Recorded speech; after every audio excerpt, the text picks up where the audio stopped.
8th class SST. Today we are going to discuss about chapter number 9, that is of history part, that is religious social reform movements and cultural awakening. Today our topic is reform movement of Parsis and Sikh. So let's start. Reform movement aiming at eradication of social evil, some of which had become associated with the religious practices, emancipation of women and spread of modern education permitted to other communities.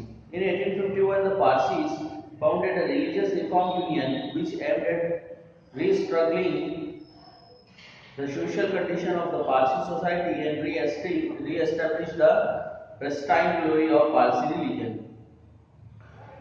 देखिए हमने बहुत सारे various reform movement देखी है, जैसे हमने देखा 19th century में जो इंडियन सोसाइटी थी उसके अंदर बहुत सारी कुप्रथाएं थी, तो उसको हटाने के लिए और लोगों को जागृत करने के लिए जो बहुत सारे लोग और संस्थाएं आगे आई, जैसे राजा राम मोहन रॉय एंड ब्रह्मो समाज, इसके अलावा स्वामी दयानंद सरस्वती एंड आर्य समाज और रामकृष्ण मिशन, और इसके अलावा स्वामी विवेकानंद, और इसके अलावा फिर हम देखें मुस्लिम सोसाइटी का रिफॉर्म मूवमेंट्स में नवाब अब्दुल लतीफ़ और इसके अलावा सर सैयद अहमद खान। तो ये सभी वो लोग थे जिन्होंने सोसाइटी को फिर से रीडेवलप किया। इन्होंने कहा कि जो समाज के अंदर कुप्रथाएं फैली हुई है उन्हें हमें खत्म करना चाहिए और मॉडर्न एजुकेशन की तरफ आना चाहिए।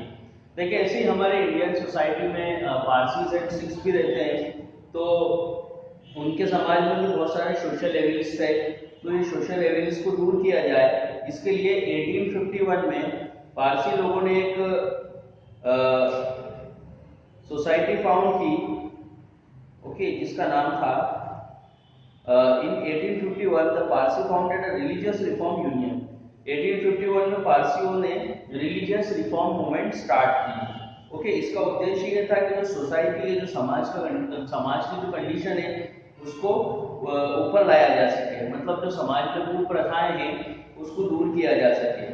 ओके, आगे हम देखते हैं Dadabhai Naoroji and Naoroji Furdunji were among the pioneers of religious and social reform of Parsi community।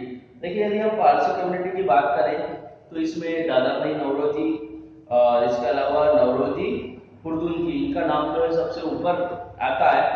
And brought out a journal, Rust Guftar, and both played important role in spread of education and particularly among the girls। देखें पारसी देखिए जो दोनों हैं Dadabhai Naoroji और नौरोजी कुर्दुनजी, ये paper वगैरह निकाला करते थे जिसका नाम था रस्ट गुफ्तार।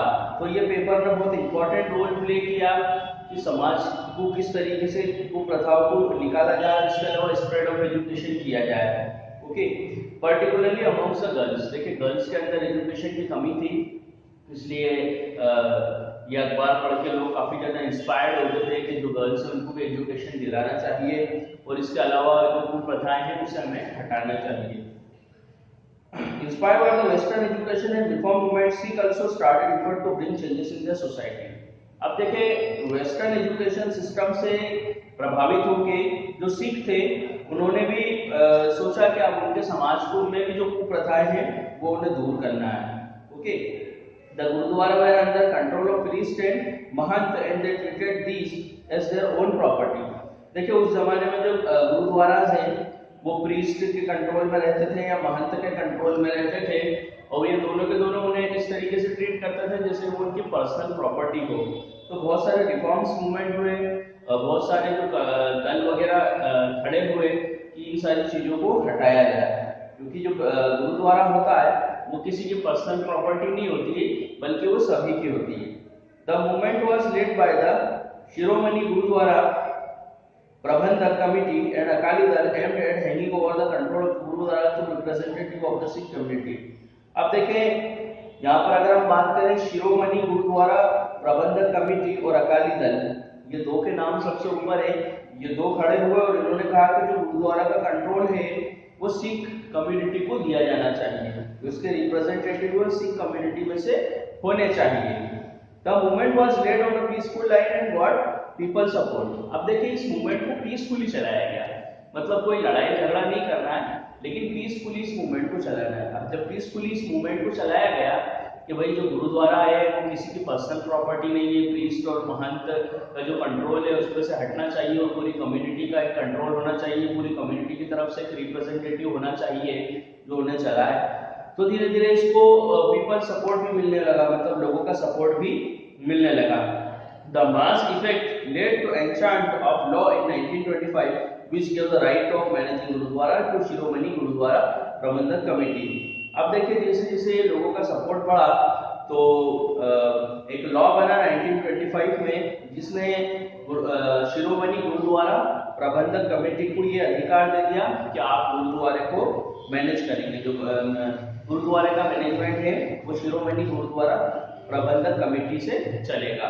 ओके, तो ये हमने देखा अभी तक के रिफॉर्म्स मूवमेंट्स जो थे अलग अलग समाज में, मतलब भारत के अलग अलग समाज में, हिंदू समाज, मुस्लिम समाज, सिख और पारसी। अब हम देखेंगे impact of social reform on Indian society. अब ये जो सोशल रिफॉर्म हो रहे थे इसका क्या असर पड़ा इंडियन सोसाइटी पे। The religious and the social reform started in the 19th century. India had positive changes in every sections of Indian society like education, cultural, politics, social, religion and economic. देखिए 19th century में जो social reform हुए तो उसका बहुत ही positive effect पड़ा Indian society पे। अब लोग जो है एजुकेशन के अंदर आगे आने लगे और इसके अलावा पॉलिटिक्स में हिस्सा लेने लगे और बहुत गहरा असर पड़ा इसका social, religion and economic condition पे। Rise in interest in the study of modern education, science and literature. देखिए लोगों का इंटरेस्ट बढ़ने लगा कि अब वो मॉडर्न एजुकेशन की स्टडी करें, साइंस की स्टडी करें, लिटरेचर की स्टडी करें। और इसके पहले क्या होता था, इसके पहले अगर हम देखें तो जो हिंदूज थे वो मठ वगैरह में जाया करते थे पढ़ाई के लिए, और मुस्लिम्स की अगर हम बात करें तो वो मकतब और मदरसाज में ही पढ़ा करते थे। इसके अलावा मॉडर्न एजुकेशन लेने का कोई उनका सिस्टम नहीं था। लेकिन अब ये जब सोशल रिफॉर्म्स मूवमेंट स्टार्ट हुए तो लोगों के अंदर एक चेंजेसमेंट आने लगा, लोग एजुकेशन की तरफ प्रभावित होने लगे, साइंस की तरफ, लिटरेचर की तरफ बढ़ने लगे।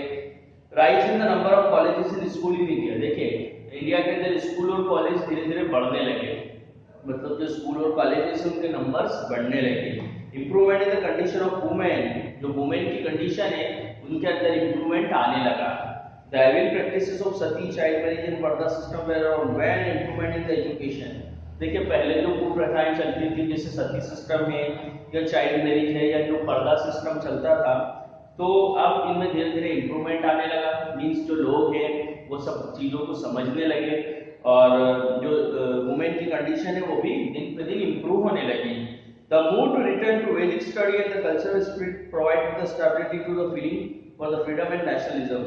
अब देखें मूव टू वेदास, जब लोग वेदास की स्टडीज की तरफ गए और कल्चरल स्पिरिट जब उनके अंदर आने लगी तो यहाँ एक स्टेबिलिटी मिली उनको और इनके अंदर feeling of freedom and nationalism आई। लोगों के अंदर एक नेशनलिज्म की भावना या फ्रीडम की भावना आई।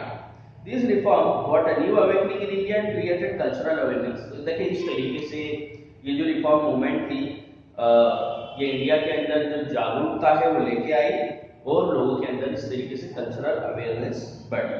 ओके, तो आज के लिए बस इतना ही। आज हमने reform movements of Parsis and Sikhs देखा और ये देखा effect of social reform on Indian society. ये जो सोशल या रिलीजियस रिफॉर्म मूवमेंट्स थी इसका इंडियन सोसाइटी के ऊपर क्या इम्पैक्ट पड़ा। अब कल हम देखेंगे development of education, literature and art and science. अब देखिए धीरे धीरे इसका डेवलपमेंट होना है क्योंकि अब हमारा समाज जो है अवेकन हो चुका है, जागरूक हो चुका है। तो जाहिर सी बात है अब लोगों का रुझान एजुकेशन की तरफ, लिटरेचर की तरफ, आर्ट की तरफ, साइंस की तरफ है। तो अब इसका जो डेवलपमेंट है वो हम भारत में देखेंगे। आज के लिए बस इतना ही। जय हिंद, जय भारत।